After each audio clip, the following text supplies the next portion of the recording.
Hey, everybody. Welcome back to Small Obtainable Goals. I'm Sean. This is my sister Kirsten. And today we're going to be talking about depression, an article written by the Mayo Clinic. The link and everything will be in the description below, and you can go check it out yourself. We are not doctors. So, we're just people who have suffered with depression for years and years. So, we're trying to, lessen the stigma. And we're also trying to just give it real faces and real, you know, stories of what really happened to real people. I feel like I said real a lot, but you know what? I'm going to go with it. All right. So, the basic understanding of depression from the Mayo Clinic, the description of it is it's a mood disorder, and it's totally normal for people to feel, sad sometimes or depressed occasionally. But actual depression is when it doesn't go away. It's not just like a mood. You can't snap out of it. You know, there's situational depression, then there's long-term depression, and then there's Clinical. just a whole, clinical depression. There's a whole bunch of it. It's the crappy gift that keeps on giving crap. All right, the symptoms of depression, well, one of them are feelings of sadness, hopelessness, emptiness, and just tearfulness, which is not just being sad. I mean, you can just be sad, sure, and then that's a normal emotion that people have. Yeah, everybody gets sad. I mean, if you're in a situation and like your grandparent died or whatever, like that, you're gonna be sad. Yeah, of course. And then for me, it was more like the thing that like made me realize that like I needed to get help was when I didn't really feel anything, and it got to the point where I kind of missed feeling sad all the time because like I actually felt something. Like the only thing that I ever felt was like anger or sadness, and then sadness went away. So then all you really have left is just nothingness, or you can feel angry sometimes. Yeah, like hopelessness. Yeah, and then I didn't think that anything was going to get better. I didn't even want to try getting help because, in my mind, nothing could get better, and it would never get better. But I got help, and now things are a little bit better. It just takes a lot of work, and it sucks. It really sucks for a long time, but It takes a lot of clinical yeah, clinical help, medication. medication helps a lot. Have you seen those videos where the people are like, shake what your mama gave you, and then they like shake their pill bottle? They're like, Yeah, I love those. relatable. Very relatable. Very, very relatable. Another symptom is anger outbursts, irritability or frustration, even over small matters. Check. Yeah. Irritability. Oh my God. Yeah. Irritability, rageful. That was the one thing that like I kind of hung on to because like I said before, you don't feel anything and you kind of miss feeling something and you just feel like an empty husk of a human being. So of course you're just going to be like, I would like to feel something. And then your body's just like, well, I can give you rage. That's it. And then you're like, all right, well, I guess I'll take it. You're just like, you're mad at everything. I was mad all the time. I was mad at myself for not being normal. I was mad at, the world for, seemingly not noticing my struggles. The people around me I was mad at, even if it was just like a little subconscious. I was just mad at everybody because I was like, you can't see that I'm, absolutely miserable. And I mean, no, they couldn't. I mean, like some people could tell, but I mean, you get pretty good at like masking it. No one like actually knows how bad you're doing until you actually speak up and tell them. Mm-hmm. Could you tell that I was depressed? Yeah. I mean, you always also were like, well, I'm probably not going to be around much longer. And I'd be like, what? Yeah. Thoughts of suicide is also a sign. a sign of depression. Gallows humor is apparently a sign of it too. I mean, the rage thing was just, I was just mad at everybody. I was mad at my friends, my family. my God, the deity that, I thought put this curse on me. Just everybody around you. And I was mad at society for not like giving me the tools to deal with this. And it's so hard to find help when you actually like need it and want it. I mean, it's not incredibly hard, it's not impossible, but it's not easy. Well, like good quality help. Yeah, exactly. And you You go just to can't. your primary and you're like, "Oh, I'm really depressed." They're like, "Okay, here's some Prozac." Yeah, Or I went to here's some 4 therapists. I went to my primary. I said, Hey, I'm sad." And then he was like, "Oh, okay."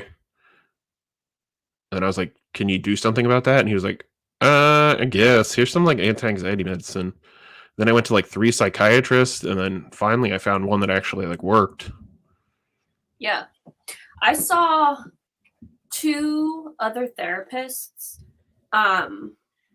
before I found my psychiatrist that who I love and I've been with for like 3 years or something.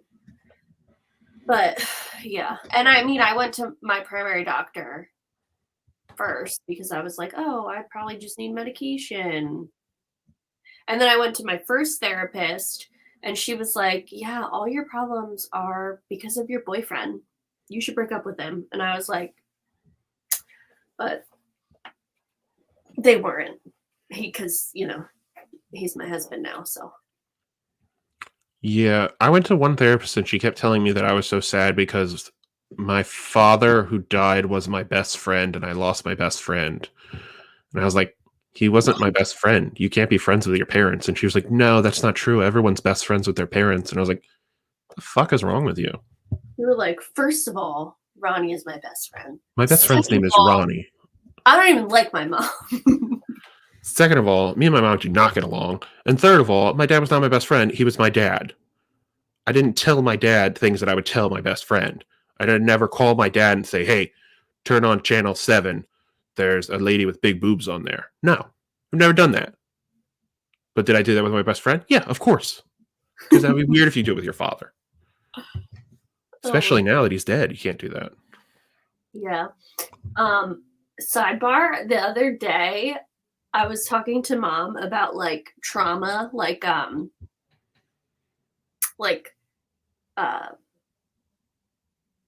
what would I call it? Like Christian trauma or like church trauma.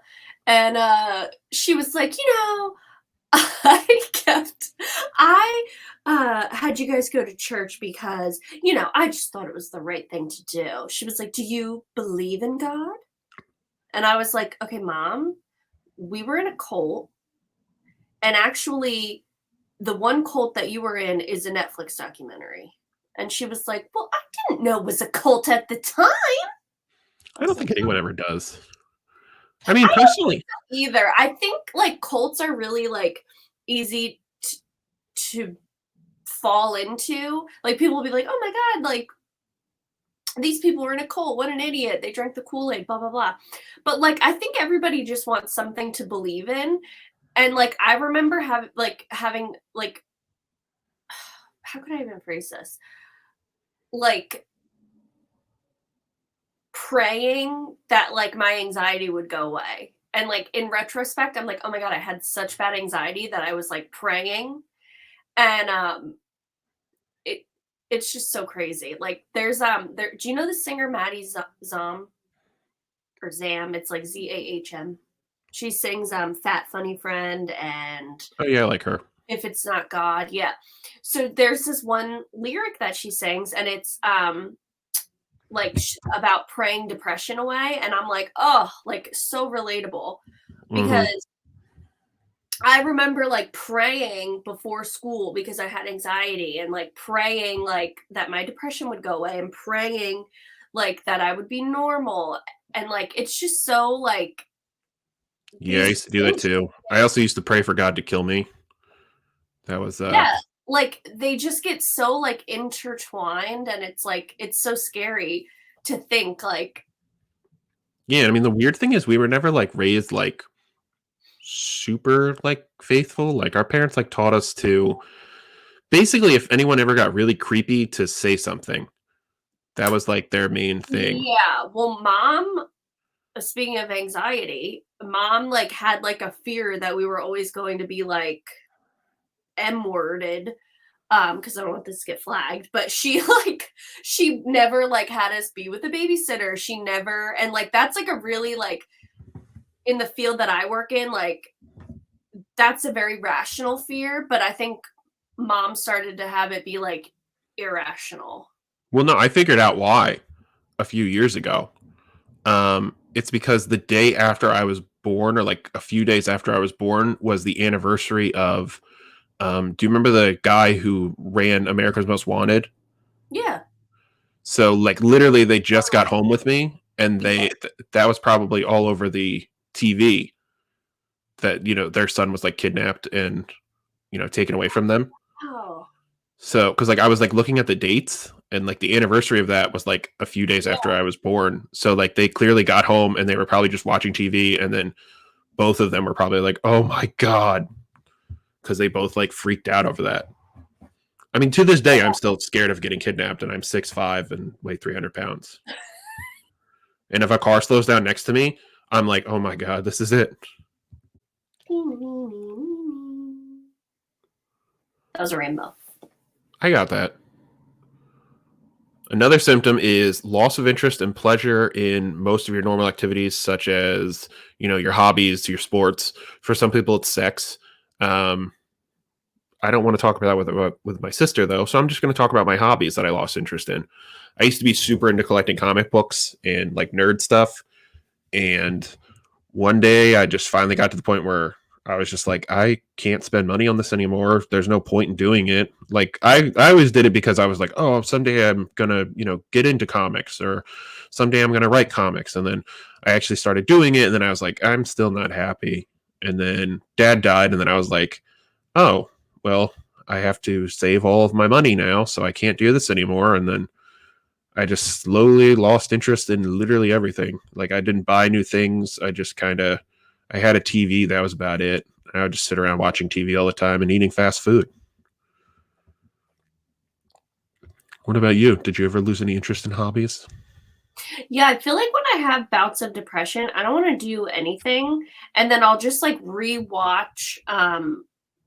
Like I'm obsessed with Golden Girls, and I'll just like sit and like rewatch Golden Girls, or I'll like rewatch New Girl, or just something like that. Bob's Burgers, just something that's like funny that I don't have to think about, and I already know what's going to happen in every episode. Yeah, I usually do that with Batman, the animated series. R.I.P. Kevin Conroy. Hmm. That was very sad when he passed away. Another thing that I lost interest in was hanging out with people.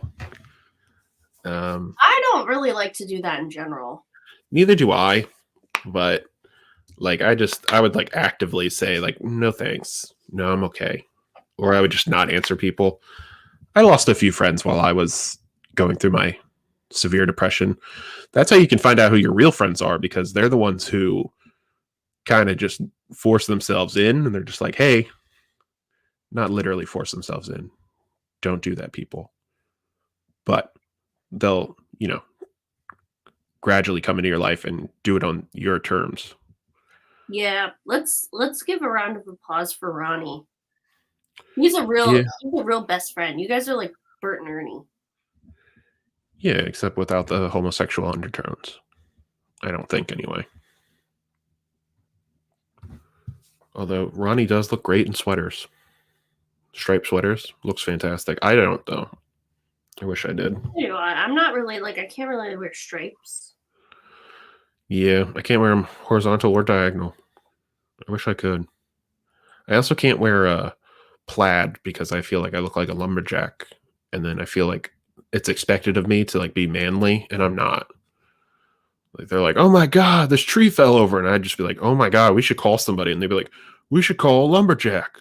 Go over there and help," and I'm just like, I don't know how to do You're like, that. I'm gonna call 911. I don't want to touch the tree. There's sap on it. I don't like being sticky. I'm Oh, not into I that. hate when I'm stick like if I like I wash my hands so much. I'm sure that there's some people who like being sticky, but I don't understand Of it. all And the another symptom is sleep disturbances, including insomnia or sleeping too much. For me, it was sleeping too much. I slept 21 hours one day, and I just pretty much wanted to sleep all the time because being awake sucks and being conscious sucks. That's why a lot of people like get into like drugs and abusing alcohol and all those things and abusing medication. drugs so Mhm. that you can just kind of shut off your brain for a little bit.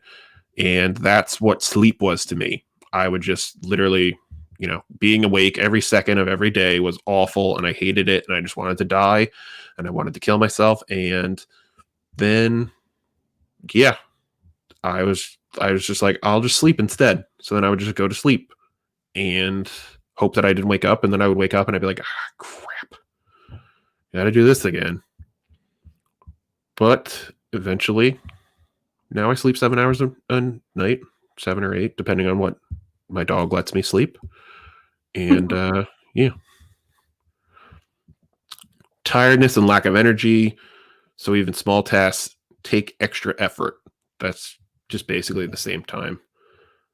Um, like I was never really tired. I was always exhausted. Like even Like fatigued.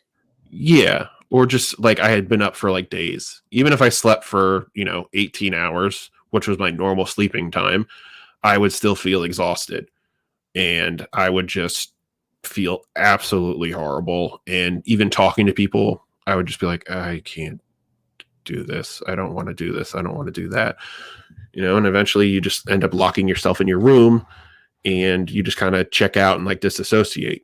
Like I used to call it autopilot, where I would just basically go to work and then come home. So like I would wake up, I'd give myself like an hour to watch like one TV show, and then I'd be happy for like an hour, and then I'd have to go to work, and then I would come home. I would just basically go to work, check out, and then come home like 8, 9 hours later, and then go to sleep. We'll get ready for bed. It was just terrible. Depression in general is just the worst. Yeah. Another thing is reduced appetite and weight loss or increased cravings for food and weight gain. I wasn't lucky enough to have the weight loss one. That would have been maybe a mild uptick. I don't know. I ended up eating so much fast food and food that I blew up to over 450 pounds.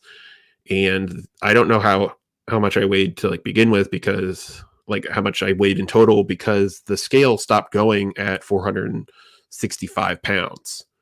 So like when they weighed me at the doctor, they were like, okay, it only goes up to this high. And I was like, okay, so that's great. Good to know. They were like, yeah, sorry.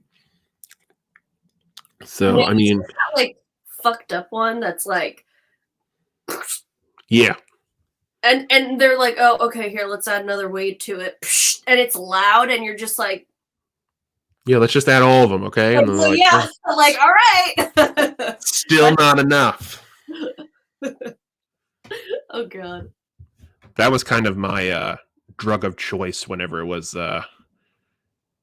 when it came to like treating with self-treating my depression. Yeah. I would just eat junk food because that would like give me like a moderate Just blast of yeah. serotonin, and that was literally the only serotonin I was getting. So I was just like, well, I think I'll just go ahead and eat, you know, 3 double cheeseburgers today, and then some fries, and then a soda, because then I'll be happy for 5 minutes. And it sounds like little pleasures, and that's because it is. And but when you're miserable 24/7, 5 minutes of happiness is like, I'll That's take it. I'll take yeah. whatever I can get. Look at you now, sis. You're thriving.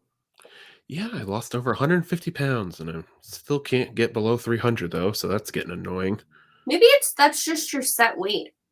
I don't know. I Because want I to know get like, your oh, brain like puts like a number in your head that like it does have to do with your stomach or whatever, but like your brain is like, okay, this is the amount that I'm going to eat, and now I'm full. And then that's why you like can't like I always can like maintain my weight, but if I'm like, oh, I really want to lose weight, I have to like eat less, obviously, but then I'm like, ugh, like, but I want this much. Yeah. I I don't know. There's like I'm eating healthier and like obviously I'm healthier than I've ever been, but still it's like to the point where my body's just kind of like, "Nah, we're good, man." And I'm just like, "We're not good. I want a six pack." And my body's like, "Oh, honey, no. No. Everyone has a six pack. You can just You sometimes you can see it, sometimes you can't. yeah, oh, honey, no. You get a keg. Good for you. That's better." I'm like, "No, it isn't." Our problem is we grew up with a mom who was like, it's always better to have a little bit of weight on you in case you get sick. And it's like, no, And also, you have to finish your food because we're not wasting food. that's a big one for me. I It's still for still me will be too. like, I'll be like, oh, I don't want to waste this. I don't want to waste this. So I eat it even if I'm full. And I Yeah. try to be mindful and be like, you can wrap this up and put it in the refrigerator.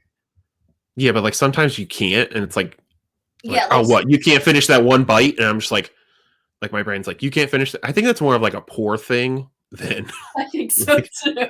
like, like I think that that's just like my like the poor person in me that's just like, hey, you know how much you would have killed for this piece of food 3 years ago when you had no money and you couldn't afford this nice chicken dinner. You freaking eat that. I Remember know. when we couldn't go out anytime and actually get good food? You can't finish this little bite of a cheeseburger or a little bite of cheesesteak? You finish that. You're pathetic. And you're just like, all right, I'll do it. It's all right. Twist my arm. Twist my arm, sure. I'm gonna That, throw it up though. Like, okay, that's fine. We still win. yeah. Oh my god, that's how I was like that when I went to the sushi buffet one time. I was like, I ate so much, and then because I was so poor that it was like I was literally like spending like all the money that I had to go to the sushi place, even though it was like $25. I had no money to spend on sushi. Yeah. But I was like, well, I'm gonna get my money's worth. So like I like ate a bunch of sushi and then I got sick in the bathroom and I threw it up and then I was like, I'm gonna go eat more sushi now. Even though I just gotten violently ill in the bathroom. Because I was like, I have to make this count. This is $25 for all you can eat. They need to lose money on me. They have to. I can't get out of this. Yeah. It was like a man versus food challenge. Yeah, except like the food won, but I didn't care if the food won and I didn't really want to win. I just wanted the restaurant to lose. That was winning for me. Yeah. Sometimes that's all you need, kids. If even if you can't win, as long as the other person loses, you still kind of win. The more you know. That's like I was looking at all these memes and it was like, tell me you grew up low income without telling me you grew up low income.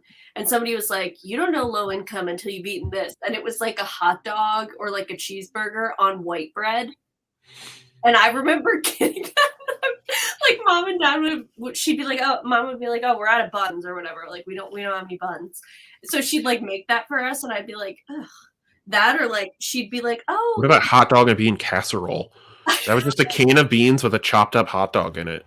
and then she'd give us those like rainbow. She would like put food coloring, I guess, on like toothpicks to make them like different colors. And then she'd be like, look, you can eat the hot dogs with this toothpick. And as a mom, I'm like, wow, that was really creative. But now as an adult, like I thought when dad used to get mom those symphony bars that were like it was like a cream colored wrapper and then it had like blue Yeah. pastry on it. Yeah, I still have to buy her those. Yeah, I thought that was like a $40 chocolate bar. That's what I thought. And that's because mom told us that it was medicine, so we wouldn't eat it. Yes, She but like told us I remember like Haagen-Dazs ice cream. Yeah, it's like kind of expensive. Like you can get a gallon of ice cream of like Turkey Hill for like $2.99, or you can 350. get this or this like little three or this like out like pint of Haagen-Dazs or whatever, and it's like $4.99, $5.99, whatever. Like, yeah, that is like significant, but I thought they were like $20 each. Like, I didn't understand, like, I don't know. It's just like I remember I always wanted the push pops, the like Oh sugar, yeah. and dad would be The like, no, those are too expensive. I And know. I mean, looking back, it was because Dad probably literally didn't have the budget for that, and he was also, wasting money on other stupid shit like cigarettes, mhm. and you know, but like paper plates too. Like when Dad died, we stopped using paper plates, and I never realized how much money we were wasting on paper plates. Yeah, like don't get me wrong, paper plates at like a birthday party make more sense, so you're not like washing the Yeah, dishes. or like But you're having like, like a cookout or something at your house, or like a party, but like we had them like every night. I know, like what was the point of that? Yeah, Just and, wash the and we dishes. had a dishwasher. It wasn't even like we didn't have a dishwasher. Mom was just like, no, I don't do dishes. I mean, in her defense, like, But it's not like we use like plastic forks and knives. We would use metal cutlery on a plastic or on paper. paper plates. I don't, yeah. And then like we would never, and like mom would always give us so much food that we would never be able Double. to just use, yeah, we just Yeah, like we double had to up. double the plates because our mom would make us like very rich, like she'd make like spaghetti sauce in bulk. Yeah. Because, that's where they had to buy the meat from, the bulk outlet. Yeah, remember in Trenton, they would drive Yeah. they would like drive to Trenton to buy bulk chopped meat. Ground beef. Yeah. Remember that time that dad bought like all those, like, they were all just like sheets of steak. They were Yeah, like the steakums. yeah. And we just had like a freezer full of them. Looked like a serial killer's Well, freezer. It they was would just full of like meat. yeah, and they would drive to Trenton to go to Aldi's because it was like cheap. Yeah. But like, I Yeah. don't know. I don't know. They were not good at saving money. And like mom was, but dad was like not good at like, I don't know. He was not good at budgeting. All right, back on topic. Being poor will probably make you depressed. So, there's that. Uh, Another thing is anxious, agitated, and restlessness. I mean, that kind of goes hand in hand with any, you yeah, know, well, your anxiety goes up when your depression is up, and yeah. And your depression goes up when your anxiety is up sometimes. mhm, And it's just like a giant, like, snake eating its own tail. mhm. An Ouroboros. I think that's what it's called. I don't actually know, though. Slowed thinking, speaking, or body movements. I never had this.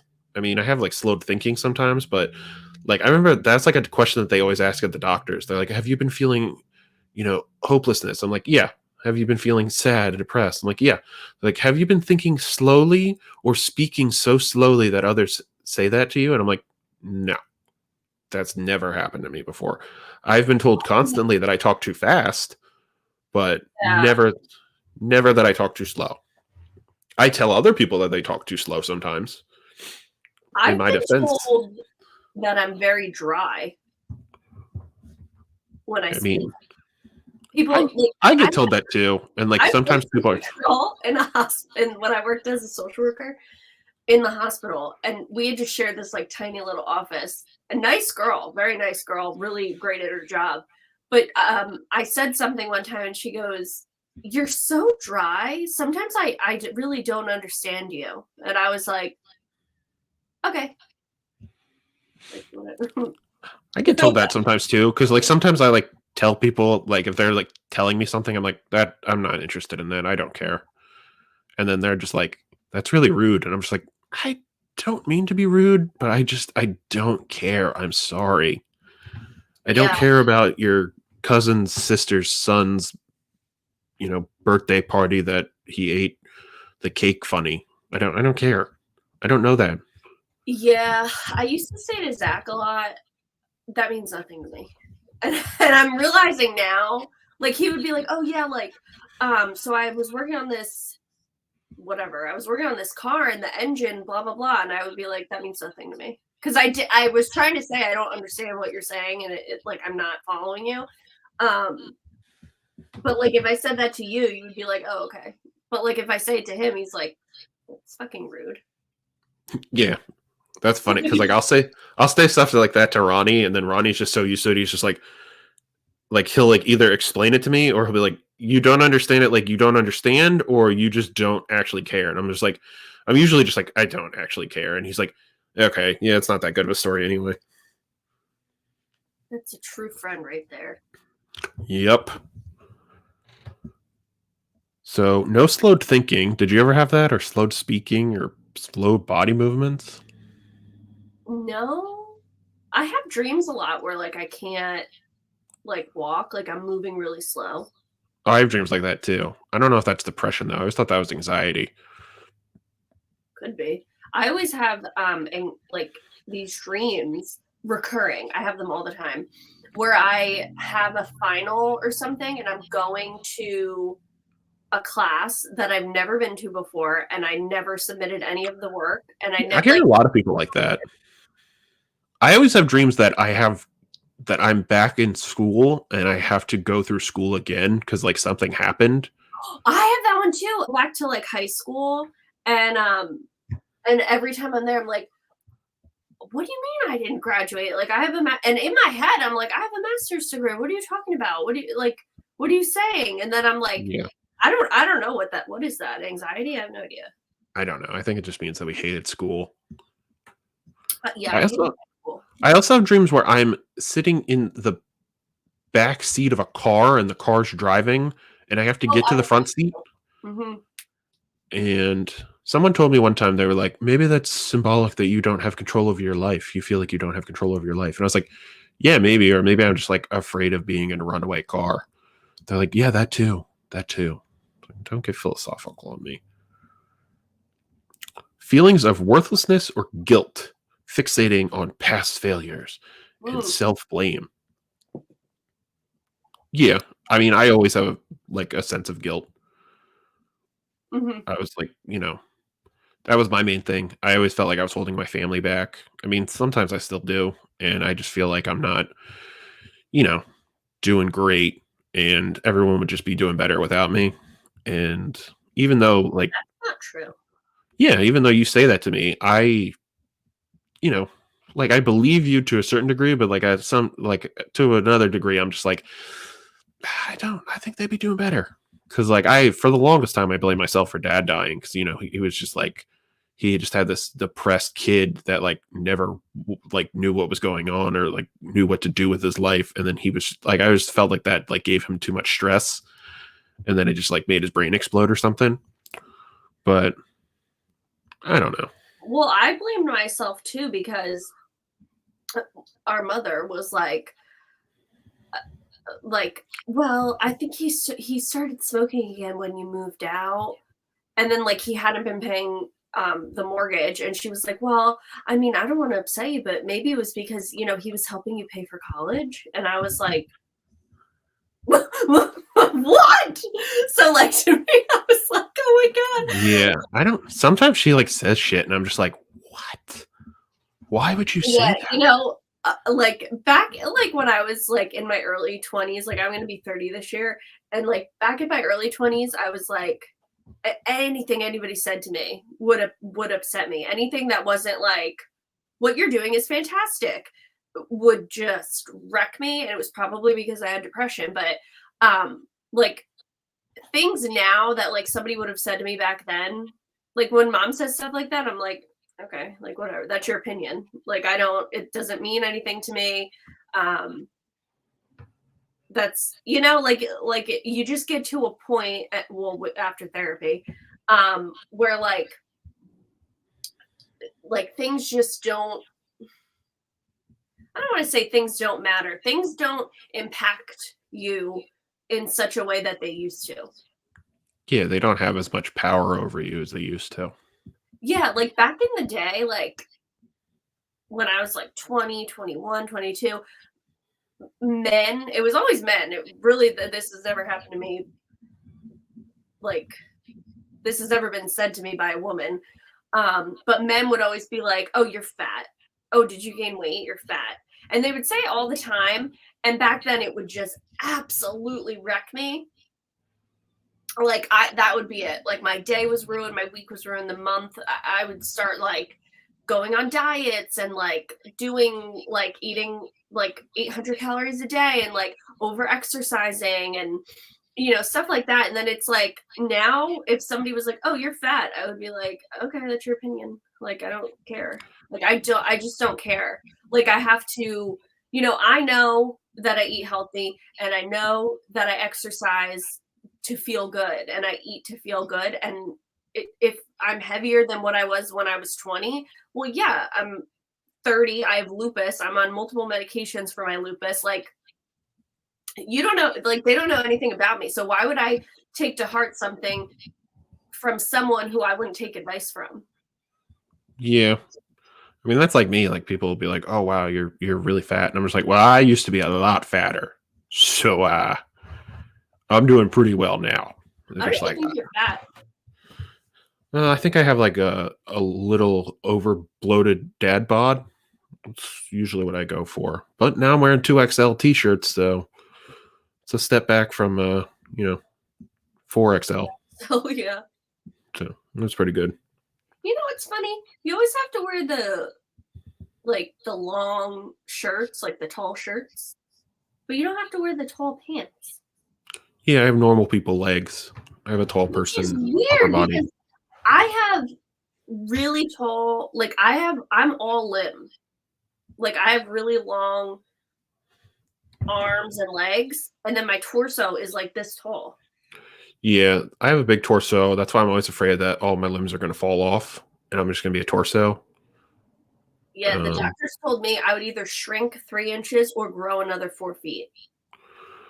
that never happened.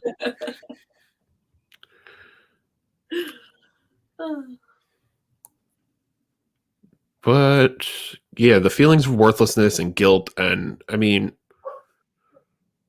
to be completely real, the even though my sister, my mom, my dad, everybody told me that everybody needs you, everybody loves you, it was a fact to me that they would be better off without me. Yeah.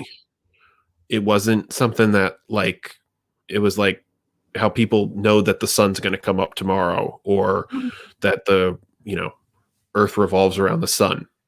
It was a fact, like scientific fact. I knew for a fact that they would be better off without me. And no matter how many times they told me that they wouldn't, I wouldn't ever believe them because I knew it wasn't that I thought it, it was that I knew that they would be better off without me. Thankfully I got help, but yeah, I mean sometimes I still feel that way even though Yeah, depression is such a liar.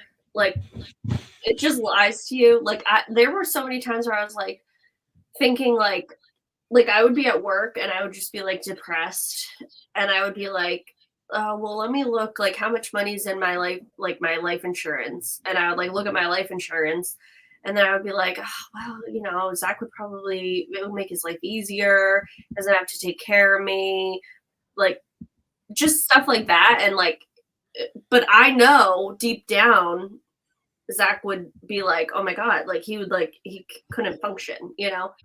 frequent and or recurrent thoughts of death, suicide attempts, or suicide. I guess that the last one is for post mortem diagnosis. Like, obviously, if you commit suicide, you're depressed. Well, most of the time. But I thought about killing myself And every second of every day. And I mean, from the moment that I woke up and I was mad that I woke up to the second that I went down to sleep and just praying that I wouldn't wake up again. That was my daily thing. I mean, that was daily. What about you? yeah, definitely. Oh, well, nothing's ever going to get better. Everybody would be better off without me, type of thing. Yeah. And the final symptom, which I feel like is completely out of the blue for after, you know, suicide is, oh, sometimes you have unexplained physical problems, such as back pain or headaches. Like, I always had bad back pain, but like I just always assumed that was from bad posture. Yeah, I actually hate that because every time when I was sick, before I was diagnosed with lupus, no doctor believed me. They were all like, "It's anxiety." Okay, have you considered that you're faking? And I would be like, "No." And they would be like, "It's in your head, it's anxiety." And then that, like, here's some Paxil, here's some Xanax, here's some whatever. And I would be like, "What the fuck?" Like, I'm sick. Like, I'm telling you, I'm sick. And then finally, the one rheumatologist was like, he literally wrote me like a lab script and was like, all right, go down the hall. I'm going to run these tests to prove to you that there's nothing wrong with you. And he actually, he said, can you touch your toes? And I touched my toes. And he goes, you know, I have actually sick patients here, right? Like, as if I was wasting his time. And then he wrote at the top in like bold capital letters with little stars next to it, patient has history of anxiety and depression, currently taking SSRI. And I was like, okay. And then I remember as the woman was drawing my blood, I looked at mom and I was like, maybe it is in my head. And she was like, well, don't doubt yourself now. And I was like, What a dick. I know. And then it turned out it was lupus. You should have gone back and been like, "Hey, it's lupus, bitch," and Well, smacked he him. like his office was so weird. They're like, they called me and they're like, can you get on like a video call in 5 minutes? And I was like, okay. Like that was weird because it was like COVID was happening, so they didn't like want you to come in unless you had to come in. Mhm. So I like was like my heart was like "Ugh," like, and I did have anxiety um because I thought I was dying. And he gets on and he's like, hi. And I'm like, hi. And he's like, how are you? And I said, I'm doing the same. What's up? And he was like, well, you know, I'm looking at the labs here, and I'm really very shocked. I'm very shocked. I've never seen labs like this where everything is normal, but it turns out you have lupus. And I was like, okay. And he was like, yeah, you know, I do apologize that I didn't believe you. And I was like, okay, do better next time. I like, what do you want me to say? Okay, like, I don't absolve you of your sins, but, still go fuck yourself. But Yeah, yeah. I was like, okay. And he was like, so I'm gonna call in this prescription for Plaquenil and get that today. Start taking that today. And I was like, okay. Gee, thanks.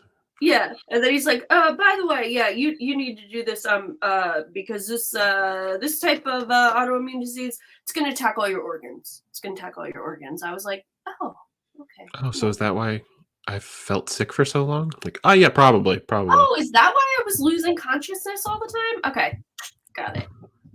You know the funny thing, back in high school, that's what they told me because I was sick all the time, and that guy was actually right. Like, I went to like the gastrointestinal guy, and he was like, "Look, I looked through everything, and I don't see anything, but I think that it's." He's like, "There's a chance that it might just be like really bad anxiety," and I was like, "Fuck you! No, it's not. It's not in my head."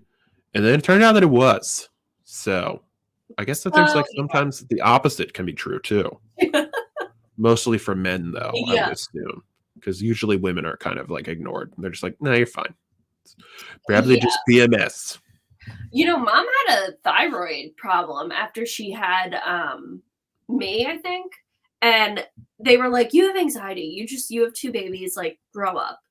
And then she was like, no, I think like I have a thyroid condition because my mother and my sisters have it. And then they tested her and they were like, oh yeah, no, it is. You have like really high cortisol, which gives you anxiety. Can you hear Zach? He's yelling. No, I heard Ruth. He's chasing Ruth. Oh, There goes Bear. I think Mom's home. All right. That went pretty well. I think there might be some stuff I have to edit out, yeah. like when you talk shit about Mom. I was just gonna leave that in, but I don't know. Do you think Mom will watch these? No. I don't think so either. She'll probably say that she did. I think I saw them. I didn't. Did you guys talk about me? I didn't care for them. But I didn't care for them, but you know. But I'm proud of you. You're Yeah. doing. You know what? All I did growing up, I did my best. I did my best. I was a mistress to the business. To the business. Mom, none of that's true. I think that it is.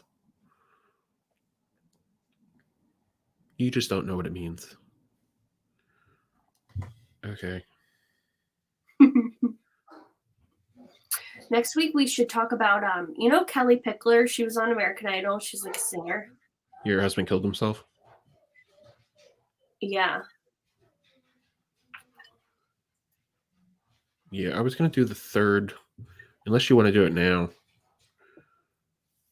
I was gonna do the third article, so then we would have 3 videos, in the bank, and then we could just kind of relax, and then I could put out some videos, and then I could also ask more people to, I want to put up like 3 videos before, or like 2 videos before, like I start asking other people, because then I can be like, hey, look, this is what we're doing. Can you not hear me? No, I can. I can hear Mom though. Oh. She was like, hey. Yeah, do you want to do the anxiety one now too, or are you done? Nah, I'm gonna go eat something. Alrighty. Well, thanks, Seth. Thanks, Seth. I think that went well. Thank you for watching Small Obtainable Goals. Hopefully this helped you in some way or another, or it can, help somebody that you know.